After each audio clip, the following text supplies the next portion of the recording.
জয় নিতাই, জয় গৌরহরি। আমরা নিত্যানন্দ গারস্থ আশ্রম অনঙ্গমোহন সেবাকুঞ্জ মিনাখা শাখা থেকে আগামী 11ই জানুয়ারি 25শে পৌষ গৌরমণ্ডলের কিছু অংশ, জয়দেব মেলা সহ গৌরমণ্ডলের কিছু অংশ ভ্রমণ করার, ভক্তদের নিয়ে ভ্রমণ করার, তীর্থ করার একটা ট্যুর করেছি। আপনারা যারা সাধুজন, বৈষ্ণবজন এই গৌরমণ্ডলের কিছু অংশ এবং জয়দেব মেলা, তারাপীঠ, একচক্রা ভ্রমণ করতে চান, তারা স্ক্রিনে নাম্বারে যোগাযোগ করবেন। যোগাযোগ করলে আপনারা যদি ভক্তর সঙ্গে, সাধুর সঙ্গে হরিনাম সংকীর্তন সহযোগে যদি তীর্থ করতে চান, কোনো দালালের সঙ্গে নয়, তীর্থ করতে চান, তাহলে নিত্যানন্দ গারস্থ আশ্রম অনঙ্গমোহন সেবাকুঞ্জ মিনাখায় শাখায় যোগাযোগ করবেন। আমরা যাব প্রথম নবদ্বীপ, মায়াপুর, অগ্রদ্বীপ, শান্তিপুর, কাটোয়া, কালনা, কাঞ্চননগর, একচক্রা, তারাপীঠ, বক্রেশ্বর ও জয়দেব মেলা, এইগুলো দর্শন হবে।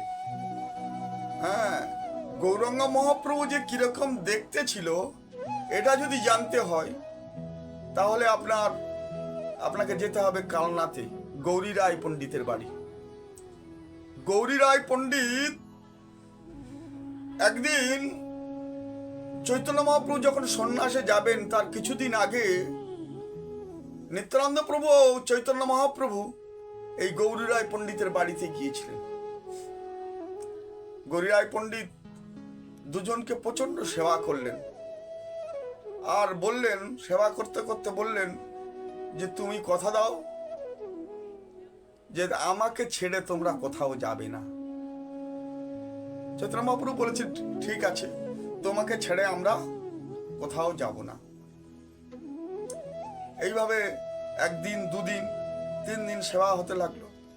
চৈতন্য মহাপ্রভু বললে এইবার আমাদের যেতে দাও। গৌরী রায় পণ্ডিতকে বললে এইবার আমাদের যেতে দাও। বলছে না না না, তোমাদের এখান থেকে যাওয়া হবে না। বলল জগতের মঙ্গলের জন্য আমি এসেছি, গৌরী রায় তুমি আমাকে ছেড়ে দাও। বলছে না না, যখনই বেরিয়ে পড়ে তখনই কান্নাকাটি শুরু করে, ধরে রাখি নিত্যানন্দ প্রভুকে আর চৈতন্য মহাপ্রভুকে। তখন চৈতন্য মহাপ্রভু বলল, গৌরী রায় পণ্ডিতকে বলল যে যে মূর্তি তৈরি করতে পারে তাকে ডেকে আনো, তাকে ডেকে এনে আমাদের সমরূপ 2টি মূর্তি তৈরি করো। তো মূর্তি গ্রাহককে ডেকে এনে চৈতন্য মহাপ্রভু আর নিত্যানন্দ প্রভুর মতো 2টি বিগ্রহ নির্মাণ করলো। করে গৌরী রায় পণ্ডিত রন্ধন করলেন দুপুরবেলা রন্ধন করে এই 4 জনকে 2টো মূর্তি আর 2টো সচল, 2টো বিগ্রহ আর 2টো সচল, এই 4 জন একসঙ্গে সেবা ভোগ লাগালেন। 4 জনও সেবা পেলেন। সেবা পেয়ে গৌরী রায় পণ্ডিতকে জিজ্ঞাসা করলেন, তাহলে এবার আমরা যাই, এই যে বিগ্রহ দেখছো এই বিগ্রহকে সেবা করলেই আমাকে সেবা করা হবে।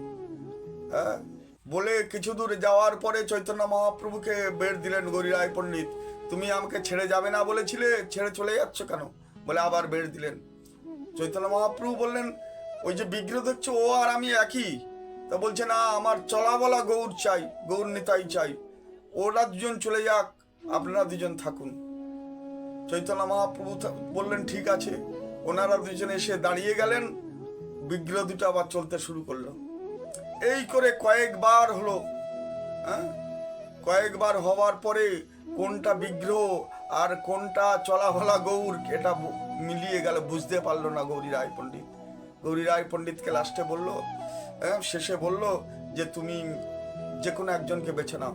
বললো যে কোনো একজনকে বেছে নিয়ে সেই বিগ্রহ এখনো আছে কালনাতে গৌরী রায় পণ্ডিতের বাড়িতে, যদি আপনারা কেউ দেখতে চান চৈতন্য মহাপ্রভু দেখতে কেমন ছিল, নিত্যানন্দ প্রভু দেখতে কেমন ছিল, তা কালনায় গৌরী রায় পণ্ডিতের বাড়িতে যেতে হবে, সেখানে ঝলক দর্শন হয়।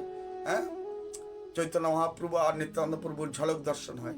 একবারে দর্শন করতে দেয় না। কোনো ভক্ত যদি বলে হে গৌরহরি আমি তোমাকে চাই, হ্যাঁ, তার সঙ্গে চলে যাবে, এই জন্য ঝলক দর্শন করানো হয়। একবার চলেও গিয়েছিল হৃদয় চৈতন্যের কাছে। হ্যাঁ, তা চলুন অগ্রদ্বীপ, কাটোয়া, কালনা, কাঞ্চননগর আর গোবিন্দ ঘোষ, হ্যাঁ, যেখানে যে গোপীনাথ আজ অদ্যাবধি পিণ্ড দিচ্ছে গোবিন্দ ঘোষকে, সেই গোপীনাথ বিগ্রহ গোবিন্দ ঘোষের বাড়ি যদি যেতে চান, হ্যাঁ, এই সাধুর সঙ্গে হরিনাম সংকীর্তন সহযোগে 6 দিন ব্যাপী আমাদের সঙ্গে চলুন।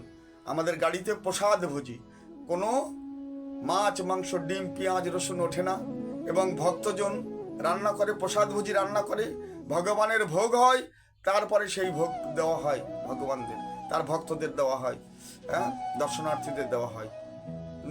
জয় নিতাই, জয় গৌরহরি। যদি আপনারা কেউ যেতে চান তাহলে নিত্যানন্দ গারস্থ আশ্রম অনঙ্গমন সেবা কুঞ্জ, হ্যাঁ, মিনাখা শাখা, স্ক্রিনে দেওয়া নাম্বারে যোগাযোগ করবেন। জয় নিতাই, জয় গৌরহরি।